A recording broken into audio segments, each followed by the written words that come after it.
दिल्ली में डीएसएसबी के द्वारा टीजीटी का विज्ञापन 3 अक्टूबर को जारी कर दिया गया था। उसके आवेदन 7 नवंबर तक लिए गए थे। इसके बाद आप सभी के लगातार प्रश्न आ रहे हैं कि इसकी परीक्षा कब तक होगी, जबकि 6 दिसंबर के आसपास में TGT Hindi, TGT Sanskrit, TGT अंग्रेजी की परीक्षा तिथियां घोषित हुई थी, लेकिन उम्र सीमा के छूट की वजह से चीज़ें पोस्टपोन हो गई। नमस्कार दोस्तों, आप सभी का स्वागत है आपके अपने यूट्यूब चैनल पर, जहां पर हम इस भर्ती के बारे में बात करने वाले हैं और यह परीक्षाएं कब तक हो सकती हैं, जिससे आप अपनी कार्य योजना बना सकें और उसको असली जामा पहना सकें और एक सीट आप ले सकें।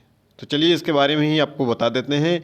ये कुल जो वैकेंसी आई थी वह 5346 पदों के लिए आई थी और आपने अगर अप्लाई किया है, फॉर्म फिलअप किया है, तो आपकी तैयारी भी चल रही होगी। उसी समय हमने आपको बताया था ये परीक्षाएं अप्रैल या अप्रैल के बाद ही होंगी। 26 दिसंबर के आसपास में डीएसएसबी ने शेड्यूल निकाला और मार्च में 3 विषयों की परीक्षाएं प्रस्तावित की, लेकिन उम्र सीमा के छूट के चलते, यानी कि विवाद के चलते, वह परीक्षाएं वापस ले ली गई और अभी तक नई परीक्षा तिथियां घोषित नहीं की गई हैं। अभी जो वर्तमान की परिस्थिति है उसके हिसाब से 14 मई तक की परीक्षा शेड्यूल बुक हैं, यानी कि कोई न कोई परीक्षा डीएसएसबी की लगी हुई है। अगला शेड्यूल क्या है उसके बारे में आपको पहले बता देते हैं कि अगला जो शेड्यूल है वह 15 मई से लेकर 15 मई से 30 जून तक 15 मई से 30 जून तक कुल 27 कार्य दिवसों में दिल्ली हाई कोर्ट की जो वैकेंसी आई हुई थी 801/25, जिसमें 334 पोस्ट थे। 26 अगस्त से 24 सितंबर तक इसके आवेदन लिए गए थे। इनकी परीक्षाएं का ड्राफ्ट बन गया है, यानी कि दिल्ली हाई कोर्ट की ये वैकेंसी की परीक्षाएं 15 मई से 30 जून के बीच में होने जा रही हैं। ड्राफ्ट रेडी हो चुका है। आगामी 1 हफ्ते से 10 दिन के अंदर ये शेड्यूल इसका जारी हो जाएगा, यानी कि अब टीजीटी की परीक्षाएं 30 जून तक नहीं होने जा रही हैं। तो आपको अपने कार्य योजना बना लेनी चाहिए कि आपके पास पूरा अप्रैल, आपके पास पूरा मई और आपके पास पूरा जून, ये 3 महीने अभी हैं। आपकी जो भी कमजोरी है, यानी कि अगर आपको लगता है कि आपका मैथ वीक है, आपका रीजनिंग वीक है, आपका अंग्रेजी वीक है, ख़ास तौर पर फर्स्ट पार्ट पर, क्योंकि विषय लगभग सभी अभ्यर्थियों का लगभग ठीक ही होता है। तो मैथ, रीजनिंग और इंग्लिश, इन तीनों में से जो भी आपका वीक पोर्शन है उसको तैयार करिए, उस पर मेहनत करिए। जहाँ भी जो भी टॉपिक आपको क्लियर नहीं है, प्रीवियस ईयर के प्रश्न पत्र खरीद लीजिए मार्केट से। आपको पिछले वर्षों के प्रीवियस ईयर मिल जाएगा और सेम उसी पैटर्न पर मैथ और रीजनिंग के प्रश्न आते हैं। अगर आप प्रीवियस ईयर के कम से कम 50 सेट हल कर लेते हैं, 50 सेट हल कर लेते हैं, तो निश्चित रूप से आप मैथ रीजनिंग में 40 प्रश्नों में से 30 से 35 प्रश्न आसानी के साथ कर लेंगे। ठीक है, तो आप प्रीवियस ईयर के जो प्रश्न पत्र हैं कम से कम 50 सेट डीएसएसबी के, उसको हल करें। वह किसी का भी हो, टीजीटी, पीजीटी, नॉन टीचिंग, किसी भी पोस्ट का हो, उसको तैयार करिए, क्योंकि उसी पैटर्न पर आपको मैथ और रीजनिंग देखने को मिलेगा। अब हम बात कर लेते हैं कि ये परीक्षाएं कब तक हो सकती हैं टीजीटी की। तो आपको हम बता दें कि इसमें से आप हिंदी, अंग्रेजी, संस्कृत, ये 3 विषयों के अभ्यर्थी विशेष रूप से ध्यान दें।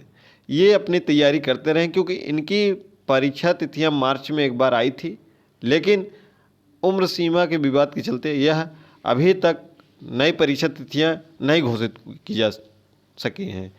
उपराज्यपाल तरनजीत सिंह संधू जो कि नए आए हुए हैं, वह डीएसएसबी के साथ अभी 3-4 दिन पहले मीटिंग कर चुके हैं। जल्द ही उम्मीद है कि उम्र सीमा का जो विवाद है वह अप्रैल महीने में आपका सुलझ जाएगा। जब तक डीओई इस पर क्लैरिफिकेशन डीएसएसबी को नहीं देता है, तब तक ये परीक्षाएं आयोजित नहीं कराई जाएंगी, चाहे यह परीक्षाएं साल भर लटक क्यों न जाए। तो आपको अभी 3 महीने का टारगेट रखना है। 30 जून तक अपनी तैयारी को पूर्ण कर लेना है। उसके बाद जब भी आपकी परीक्षाएं हों, क्योंकि जब आपका परीक्षा शेड्यूल आता है तो लगभग 20 से 25 दिन आपको मिलते हैं तैयारी करने के लिए। तो 20 से 25 दिन में आप रिवीजन ही केवल कर पाएंगे। तो जो आपका कमज़ोर है उसको तैयार करिए 30 जून तक। फिर आपकी ये परीक्षाएँ 1 महीने में तो सभी विषयों की परीक्षाएं होने ही जाएंगी, कम से कम 2 या 3 महीने का समय लगेगा। यानी कि ये परीक्षा आपकी लगभग जुलाई की या उसके बाद जुलाई, अगस्त, सितंबर, इन 3 महीनों में ये परीक्षाएं आपकी हो सकती हैं। वो जब शेड्यूल, अगला शेड्यूल आएगा, अभी तो ये शेड्यूल आने वाला है जो 15 मई से 30 जून तक होगा कोर्ट का, ठीक है, दिल्ली हाई कोर्ट का, उसका शेड्यूल 10 दिन में आ जाएगा। उसके बाद 30 जून के बाद जो शेड्यूल आएगा वह लगभग जून महीने में शेड्यूल उसका आएगा। तो आपको अगली इन्फॉर्मेशन जून महीने में मिल पाएगी कि आपकी परीक्षा जुलाई अगस्त में हो पाएगी या उसके आगे भी जाएगी। लेकिन आपको तैयार रहना है कि हो सकता है कि उम्र सीमा का जो विवाद है छूट देना है या नहीं देना है, जो भी हो, और क्लेरिफिकेशन बहुत जल्दी हो जाएगा। क्योंकि जो उपराज्यपाल इस समय नए आए हुए हैं जल्दी से सर, वह बहुत ही एक्टिव हैं, हर चीज़ों पर निगरानी रखे हुए हैं। तो जल्दी ही इस पर भी कुछ ना कुछ एक्शन जरूर होगा। अभ्यर्थी भी उनसे ज़रूर ही मिलेंगे और इस पर कुछ ना कुछ क्लेरिफिकेशन जल्दी ही मिल जाएगा। तो आप अपनी तैयारी 30 जून तक कंप्लीट कर लीजिएगा। आपकी परीक्षा जुलाई या उसके बाद ही संभव है, उसके पहले नहीं। अगस्त, सितंबर, अक्टूबर, नवंबर तक भी जा सकता है, या अभी कहना संभव नहीं है कि नवंबर तक चला जाएगा, या अभी कहना संभव नहीं है कि जुलाई में ही आपकी परीक्षा हो जाएगी।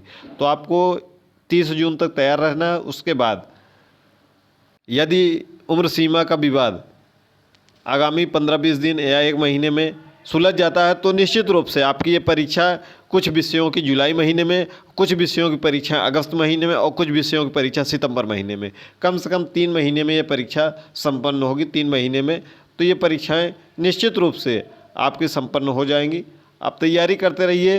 अगर आप कई यूट्यूब चैनल देख रहे होंगे या कई जो सीनियर अभ्यर्थी होते हैं वह आपको नकारात्मकता फैला देते हैं कि नहीं ये परीक्षा नहीं हो पाएगी, अभी उम्र सीमा का विवाद नहीं सुलझा है। आज हम वीडियो बना रहे हैं, हो सकता है 4 दिन बाद उम्र सीमा का विवाद सुलझ जाए, हो सकता है कि छूट दे दी जाए, हो सकता है छूट न दी जाए, ऑफिशियल लेटर जारी कर दिया जाए। और जैसे ही लेटर जारी कर दिया जाएगा फिर DSSB इस पर कार्य करने प्रारंभ कर देगी और वो परीक्षा शेड्यूल आपका बनाकर जुलाई, अगस्त, सितंबर, इन 3 महीनों में से किसी महीने में आपकी परीक्षाएं संपन्न कराई जा सकती हैं। तो अपने आप को तैयार रखिएगा ताकि किसी भी परिस्थिति में आपको ऐसा न लगे कि हमारी तैयारी ही नहीं पूर्ण है। क्योंकि जब कई अभ्यर्थी ऐसे ही होते हैं जी, उनका वो शेड्यूल देखते हैं कि जब उनकी परीक्षा तिथियां आ जाएंगी तब से वह कापी किताब उठाते हैं, तब से तैयारी प्रारंभ कर देते हैं। अगर आपका शेड्यूल आने के बाद आप तैयारी कर रहे हैं तो निश्चित रूप से आप केवल अपने आप को सांत्वना दे रहे हैं, आपका सिलेक्शन नहीं होने वाला है। सिलेक्शन तभी होगा जब आप अभी से तैयारी करेंगे और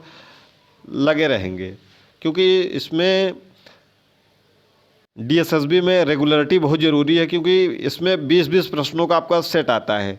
जो नए अभ्यर्थी होंगे ध्यान से सुनिएगा, 20-20 प्रश्नों का सेट आता है। यानी कि अगर आपका 1 से प्रश्न से लेकर 20 प्रश्न तक पहले अंग्रेजी ही खुल गया, ठीक है, ऑनलाइन परीक्षा है, अंग्रेजी खुल गया, तो आप अंग्रेजी के 20 प्रश्नों को हल करके सबमिट आपको करना होता है।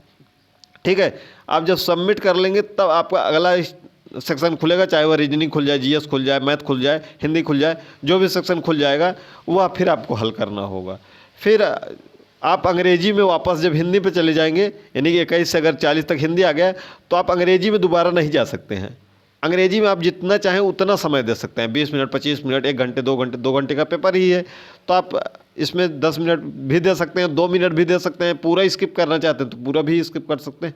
लेकिन आपका सिलेक्शन तभी होगा जब आपका फर्स्ट पार्ट बढ़िया तरीके से तैयार होगा। कम से कम फर्स्ट पार्ट में आपका 75 अंक आएगा, तभी आपका सिलेक्शन हो पाएगा। तो तैयारी अच्छे से करिएगा, नकारात्मक बिल्कुल ना हो।